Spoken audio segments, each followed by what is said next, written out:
Hiya.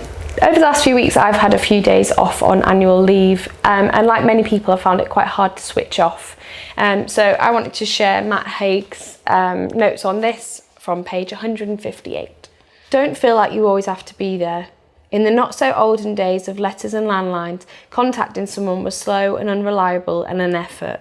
In the age of WhatsApp and Messenger, it's free and easy and instant.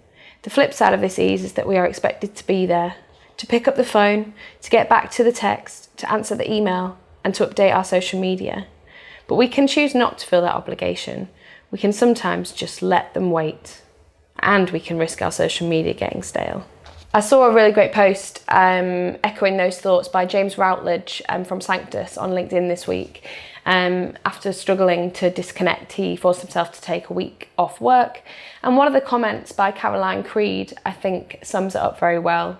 She said, "We associate the terms holiday and annual leave with the idea of getting away, but it's much more important to reset and recharge and reconnect to yourself." So I want to know, have you taken off any annual leave during the lockdown so far?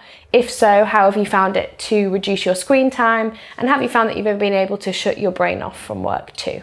On to marketing news. Last week, Journey Further's head of social and display, Ed Blakeway, hosted a webinar in collaboration with Facebook on how to grow your paid social accounts. It was really well attended, and Ed provided so much information on how you can take the basic knowledge that you might have now of paid social and scale that up to expedite the growth that you've experienced. So if that's something that you would like to learn about, I've linked to that in the comments below, and you can watch that webinar on demand. And on to book news. Scarlett Curtis's book, It's Not Okay to Feel Blue and Other Lies, was one of the strong contenders for the hero title for the last 3 months in the book club.